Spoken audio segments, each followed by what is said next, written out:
लोगों ने बिना ही इस बात को अच्छे से जाने हुए कि असल में वहां पर हुआ क्या था, वो लोग कुणाल को तरह तरह की बातें बोलना शुरू कर देते हैं कि इससे तो काफी ज्यादा अच्छा रहता कि इनके घर पर कोई बच्चा ही ना होता, भगवान ऐसा बच्चा किसी को ना दे। पुलिस अब इस केस के ऊपर तहकीकात करने लगी थी और जैसे जैसे इस केस के खुलासे होने लगते हैं तभी उन लोगों का ये कहना था कि भगवान ऐसा बच्चा हर किसी को दे। अगर इस तरीके का बच्चा परिवार में होगा तो हमें नहीं लगता कि कोई परिवार टूटेगा। दरअसल इस पूरी ही घटना की शुरुआत हुई महाराष्ट्र के छत्रपति संभाजी नगर से और टाइम था 21 अगस्त 2026 का, जब सुबह के लगभग 9 साढ़े 9 बजे का टाइम हुआ था और कुणाल की कोचिंग एकेडमी से उसकी माँ संगीता के पास कॉल करके ये बात बताई जाती है कि आज तो आपका बेटा यहाँ पर आया ही नहीं। इस चीज को लेकर संगीता थोड़ी परेशान होने लगती है।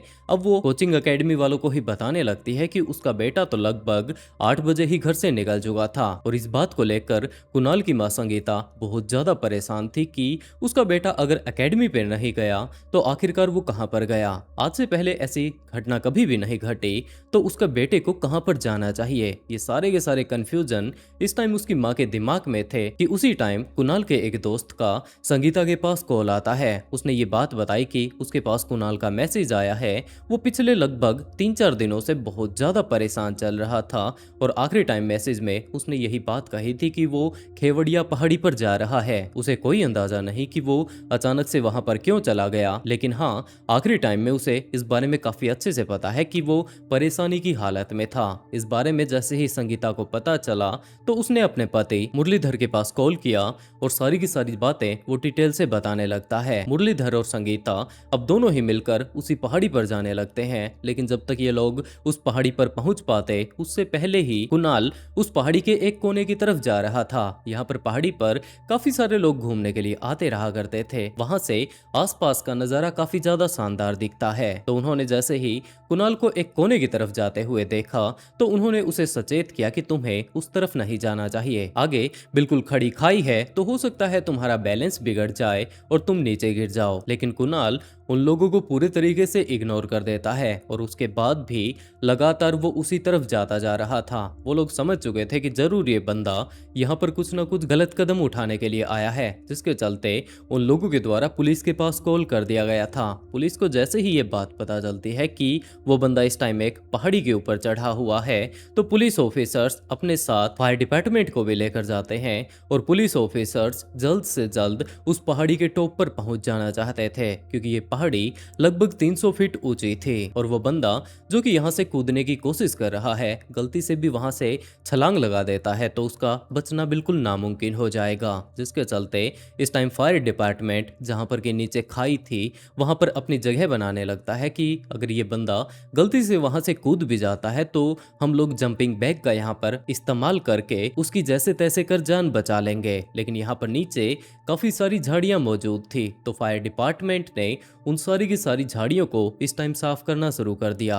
वो लोग जब ऊपर की तरफ देखते हैं तो सिर्फ और सिर्फ पहाड़ी के पत्थर नजर आ रहे थे, यानी कि ये पहाड़ी थोड़ी टेढ़ी थी। अगर ऊपर वाला बंदा नीचे गिरता भी है तो ये बात काफी ज्यादा पॉसिबिलिटी थी कि वो पहले तो पहाड़ी से ही टकराने वाला है। लेकिन वो लोग नीचे अपना पूरा का पूरा तामझाम लेकर कुणाल को बचाने के लिए हर संभव कोशिश करने के लिए तैयार थे। दूसरी तरफ पुलिस ऑफिसर्स इस टाइम पहाड़ी के ऊपर पहुंच चुके थे और वो लोग कुणाल से एक ही रिक्वेस्ट कर रहे थे कि वो वापस आ जाए। जिस भी तरीके की उसकी डिमांड है, जो भी उसे दुख है, वो लोग उसकी मदद करने में कोशिश करेंगे। लेकिन कुणाल वापस आने का तो नाम ही नहीं ले रहा था। तब तक कुणाल के माता पिता संगीता और मुरलीधर वहां पर पहुंच चुके थे।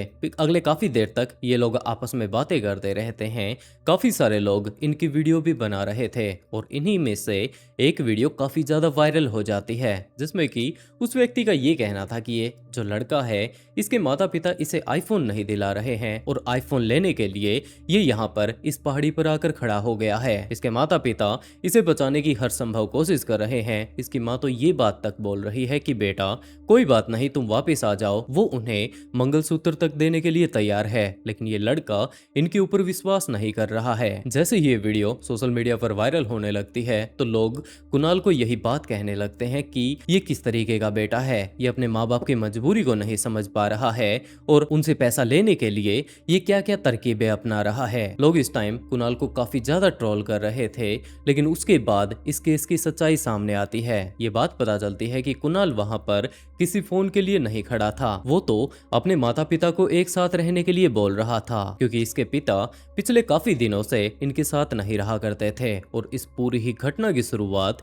लगभग 22 साल पहले शुरू हुई थी, जब मुरलीधर और संगीता की कहीं पर मुलाकात हो जाती है। ये दोनों एक दूसरे को पसंद करना शुरू कर देते हैं और दोनों ने ही अपने अपने परिवार वालों को इस बारे में बताया। आखिर में संगीता के माता पिता तो मान जाते हैं कि चलो ठीक है बेटा, तुम जिस लड़के को पसंद कर रही हो हम लोग उसके साथ तुम्हारी शादी करवा देंगे। लेकिन दूसरी तरफ मुरलीधर के माता पिता इस बात के लिए बिल्कुल भी तैयार नहीं हो रहे थे। जब मुरलीधर के माता पिता नहीं माने, दूसरी तरफ मुरलीधर भी नहीं मानता है और वो संगीता के साथ शादी कर लेता है। और इस घटना के बाद तो मानो मुरलीधर के माता पिता ने उसे पूरी तरीके से त्याग दिया हो। वो लोग उसके साथ बातें नहीं किया करते थे, एक तरीके से इसे घर से ही निकाल दिया गया था। मुरलीधर इस टाइम ट्रक चलाने का काम किया करता था, तो वो शहर में आकर रहने लग जाता है। इस टाइम उसके 2 बच्चे भी हो चुके थे और वो अपनी पत्नी के साथ बड़े ही मजे से रह रहा था। जब भी उसे टाइम लगता तो वो बीच बीच में अपनी पत्नी से अपने दोनों ही बेटों से मिलने के लिए आता रहता और उसके बाद वापस अपने काम पर ही चला जाया करता था। लेकिन रिपोर्ट्स के अकॉर्डिंग इस घटना से लगभग 3-4 साल पहले उसके बड़े बेटे की मृत्यु हो जाती है। अब सिर्फ और सिर्फ इनकी फैमिली में संगीता थी, कुणाल था और उसका पिता मुरलीधर ही रहा करते थे। एक तो ये फैमिली पहले से ही काफी ज्यादा छोटी थी, लेकिन जब से मुरलीधर के बड़े बेटे की मृत्यु हुई थी ये फैमिली और भी ज्यादा छोटी हो चुकी थी। कुणाल पढ़ाई में काफी ज्यादा अच्छा था, उसके 10th में 12th में काफी अच्छे नंबर आए थे और उसका अपने माता पिता से यही बात कहने थे कि इनका परिवार काफी ज्यादा छोटा है और ये लोग एक दूसरे को छोड़कर कभी भी नहीं जाएंगे। लेकिन मार्च 2026 के आसपास जो मुरलीधर की बहन थी उसका बेटा शायद डिप्रेशन का शिकार था, जिसके चलते वो खुद की जान खुद ही ले लेता है। और जब मुरलीधर अपने पेरेंट्स से मिलने के लिए जाता है, अपनी बहन के पास जाता है, तो उसके माता पिता अभी भी उसे यही बात बोला करते थे कि तूने अपनी मनपसंद की शादी कर ली थी, अब तो वापस अपने घर पर लौट कर आ जा। तूने उस लड़की के लिए मानो अपने परिवार को पूरे तरीके से त्याग दिया है। लेकिन मुरलीधर संगीता से बहुत ज्यादा प्यार किया करता था और उससे भी ज्यादा वो अपने बेटे कुणाल से प्यार करता था और उसका साफ साफ यही कहना था कि वो अपने परिवार को नहीं छोड़ सकता। लेकिन जब लगातार इसके माता पिता इसके ऊपर प्रेशर बनाते जा रहे थे, इसकी बहन भी यही बात बोल रही थी कि अब तो हमारे माता पिता भी बिल्कुल बूढ़े हो चुके हैं, अब इनके बुढ़ापे का सहारा आखिरकार कौन बनेगा। तो ये सारी की सारी बातें सुन लेने के बाद शायद मुरलीधर को भी यही बात लगने लगी थी कि अगर वो अपने माता पिता की पसंद से शादी करता तो आज के टाइम में इसके माता पिता का भी ऐसा हाल ना होता, जिसके चलते अब वो वापस शहर में तो आकर रहने लगता है, लेकिन अंदर ही अंदर उसे गिल्ट महसूस हो रहा था, जिसके चलते अब वो संगीता के साथ और कुणाल के साथ तो रहना बंद ही कर देता है। वो एक अलग जगह पर मकान किराए पर लेकर रहा करता था। जब से कुणाल को ये बात पता चली थी कि पहले तो इसका भाई इसे छोड़कर चला गया, आज के हालात कुछ ऐसे बन चुके हैं कि तो इसका पिता भी कभी कभार ही इनके पास मिलने के लिए आता है, तो उसे यही बात लग रही थी कि मानो इसके भाई के जाने के बाद तो इनकी पूरी की पूरी दुनिया ही उजड़ चुकी है। वो अपना ज्यादा से ज्यादा ध्यान पढ़ाई पर देने की कोशिश कर रहा था, दूसरी तरफ पीछे से संगीता बिल्कुल घर पर अकेली रह जाया करते थे। अब उसका पति कभी कभार ही उसके पास आया करता था, तो अपने टाइम पास के लिए उसने व्लॉगिंग ही करनी शुरू कर दी। कभी वो रील बनाने लगती अपने टाइम पास के लिए, कभी कभार वो यूट्यूब पर व्लॉग बनाने लगती और यूं ही इनकी जिंदगी कट रही थी। कुछ एक दिनों पहले भी कुणाल ने अपने पिता के पास कॉल करके आखिरी टाइम में जब वो उससे मिलने के लिए आए थे तब भी उसके सामने रिक्वेस्ट करनी शुरू कर दी कि वो वापस लौट आए। इनके बिना इसका घर पर मन नहीं लगता है, इसे अपने पिता की बहुत ज्यादा याद आती है। और इसी टाइम कुणाल की मौसी का भी एक बयान सामने आता है, जिससे कि ये बात पता चली कि मुरलीधर अपने बेटे से बहुत ज्यादा प्यार किया करता था, वो भी उसके बिना नहीं रह सकता था। वो सिर्फ अपने पापा को शायद लाना चाहता था कि मेरे पापा इमोशनल हो जाए, मेरे पास आ गए, क्योंकि 5-6 दिन पहले उनकी फोन पे बात हुई थी। ये कुणाल के थे, पापा आप मुझे छोड़ के कैसे जा सकते हो, आप मेरे पास आ जाओ। तो जीजू ने बोला कि मेरे माँ बाप, मेरी बहन, अभी ये सबको समझ में आता है, बट वो छोटा बच्चा है, वो शायद ये चीजें नहीं समझ पा रहा था। उसको समझाने का एक तरीका अलग हम ले सकते थे, बट उनमें मिसअंडरस्टैंडिंग बढ़ती गई। तब से वो काफी परेशान था। इसके बारे में दीदी ने मुझे बताया था, मेरी कुणाल से भी बात हो गई थी। मैंने बोला ये चीजें हर किसी के लाइफ में होता है बेटा, बट शायद वो परेशान था, वो उसके पापा को लाना चाहता था घर पे, कुछ करने का मुझे ऐसा लगा नहीं था। अचानक से उसका फोन आ गया कि मैं जा रहा हूँ, मुझे माफ कर दो। किसी चीज की उसको पैसे की कमी नहीं, माँ बहुत प्यार करते, पापा उससे बहुत प्यार करते, भले वो उनके साथ नहीं रह रहे थे, बट मेरे अगर कुणाल को कुछ होता था ना तो मेरे जीजा जी ने वैसे भी जान छोड़ देनी थी, वो इतना प्यार करते हैं। लेकिन मुरलीधर के माता पिता तो अभी भी संगीता को नहीं अपना रहे थे। उनका ये कहना था कि बस हमारा बेटा हमारे पास लौट आए। लेकिन मुरलीधर अब बहुत ज्यादा कंफ्यूज था कि इसके माता पिता काफी ज्यादा बूढ़े हो चुके हैं, इसकी पत्नी से ये बहुत ज्यादा प्यार करता है और अपने बेटे के बिना तो रह ही नहीं सकता, और अब वो करे तो क्या करे। इन्हीं सारी उलझनों में वो पिछले काफी दिनों से उलझता ही जा रहा था। और इसी टाइम कुणाल के दिमाग में ये बात आई कि पिछली बार भी इसके पिता इसे छोड़कर चले गए थे, तो इसी तरीके से वो एक पहाड़ी पर जाकर खड़ा हो गया था। उसका ये कहना था कि जब तक उसके पिता वापस उसकी माँ के साथ अपनी फैमिली के साथ इनके घर पर चलकर ना रहना शुरू कर दें, वो यहाँ से नहीं जाएगा। और उसके पिता मना करते हैं तो वो इस पहाड़ी से कूद जाएगा। अब वो पिछले काफी दिनों से जब उसके पिता के साथ उसकी बातें नहीं हुई थी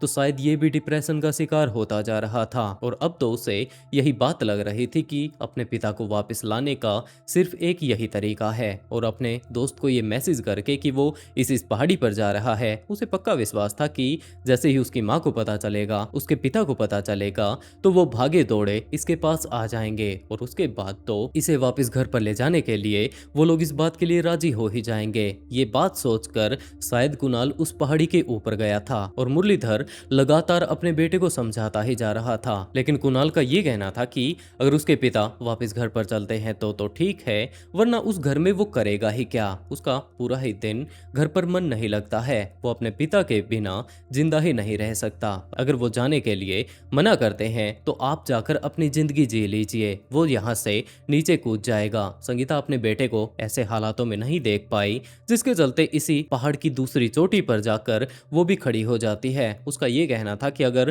कुणाल नीचे कूदता है तो बाकी चीजों का उसे नहीं पता, उसकी माँ भी नीचे कूद जाएगी। कुणाल इस चीज से बहुत ज्यादा घबरा जाता है कि उसकी माँ को कुछ भी नहीं होना चाहिए, जिसके चलते वो पहाड़ी की चोटी से थोड़ा अंदर की तरफ आने लगता है और अपनी माँ को यही बात कहता है कि वो भी पहाड़ की चोटी से दूर हो जाए, क्योंकि उसे अच्छे से पता था कि जैसे तैसे कर ये तो अपने आप को संभाल लेगा। इसकी माँ की एज काफी ज्यादा है, हो सकता है उनका बैलेंस बिगड़ जाए और वो नीचे गिर जाए। ये किसी भी तरीके से किसी को नुकसान नहीं पहुंचाना चाहता था। कुणाल की तो बस इतनी सी ख्वाहिश थी कि इसका पिता वापस घर पर आ जाए। ये कुणाल को मनाने वाला सिलसिला लगभग 2 से 2.5 घंटों तक यूं ही चलता रहता है। और इसी टाइम मुरलीधर अपने बेटे को बचाने के लिए, क्योंकि किसी भी कीमत पर वो उसे बचा लेना चाहता था, बात करते करते वो अपने बेटे की तरफ जाने लगता है। उसका बेटा यही बात कहता है कि आप पीछे हो जाइए, नहीं तो वो नीचे छलांग लगा देगा। मुरलीधर वहीं पर खड़ा हो जाता है, और इसी बीच जब कुणाल अपनी माँ को बोल रहा था कि वो थोड़ा सा पीछे हो जाए, हो सकता है उनका बैलेंस बिगड़ जाएगा और वो नीचे गिर जाएंगी तो बेवजह ही इनकी जान चली जाएगी, तो कुणाल तो अपनी माँ के साथ बातें कर रहा था। मुरलीधर को ये बात लगी होगी कि जब तक ये अपनी माँ के साथ बिजी है ये इसे पकड़ लेगा और उसे वापस पहाड़ से नीचे की तरफ ले आएगा। उसके बाद वो लोग आराम से बैठकर बातें भी कर सकते हैं। लेकिन जैसे ही मुरलीधर अपने बेटे कुणाल के पास पहुंचा तो कुणाल का पीछे की तरफ वजन हो जाता है। कुणाल का इस टाइम बैलेंस बिगड़ चुका था और वो खाई में गिरता ही जा रहा था। लेकिन मुरलीधर अपने बेटे को नहीं छोड़ पाए, वो उससे इतना ज्यादा प्यार किया करते थे कि उसको आखिरी दम तक वो बचा लेना चाहते थे। और इसी तरीके से मशक्कत करते करते वो दोनों के दोनों पहाड़ से नीचे गिर जाते हैं। इन सारी ही चीजों को देखकर संगीता का इतना ज्यादा बुरा हाल हो जाता है कि वो कुछ भी समझ नहीं पाई। इस टाइम उसकी दुनिया, जिससे कि वो बहुत ज्यादा प्यार किया करती थी, उसका पति, उसका बेटा, वो दोनों के दोनों नीचे गिरते जा रहे थे, जिसे देखकर वो खुद को रोक नहीं पाई और वो भी उसी पहाड़ी से छलांग लगा देती है। और कुछ ही देर बाद, जो कि ये पहाड़ी लगभग 300 फीट ऊंची थी, उससे गिरकर उस पूरी की पूरी फैमिली की जान निकल जाती है। बाद में ये मामला जैसे ही बाहर आता है और ये बात पता चलती है कि कुणाल किसी भी आईफोन की डिमांड नहीं कर रहा था, वो तो सिर्फ और सिर्फ अपने माता पिता के साथ एक खुशहाल जिंदगी बिताना चाहता था। ये मामला बाहर आते ही अब लोगों का ये दावा है कि कुणाल जैसा बेटा तो हर परिवार में होना चाहिए। वैसे दोस्तों, आप लोग इस पूरी ही घटना को जान चुके हैं, तो आप लोग इस केस के बारे में क्या कहना चाहेंगे चाहेंगे, खास तौर पर मुरलीधर के माता पिता के बारे में, जिन्हें कि ये बात बिल्कुल साफ दिखाई दे रही थी कि इसके बेटे की लगभग 20-25 साल को शादी हो चुकी है, इसके 2 बच्चे थे, पहले ही उन्होंने अपने एक बेटे को गंवा दिया है।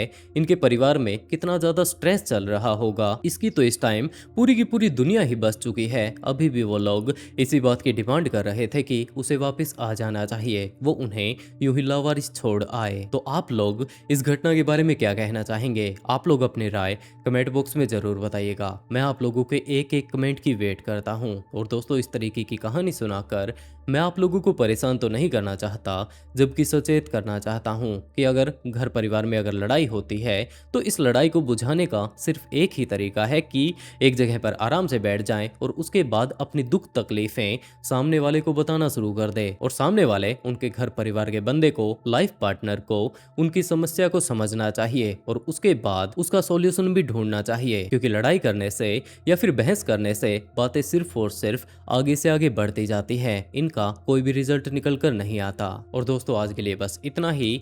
आप लोग अपना ध्यान रखिए और इसके साथ साथ अपनों का ख्याल जरूर रखें। और इसी के साथ दोस्तों, आज का शाउट आउट मैथ्स प्लस को।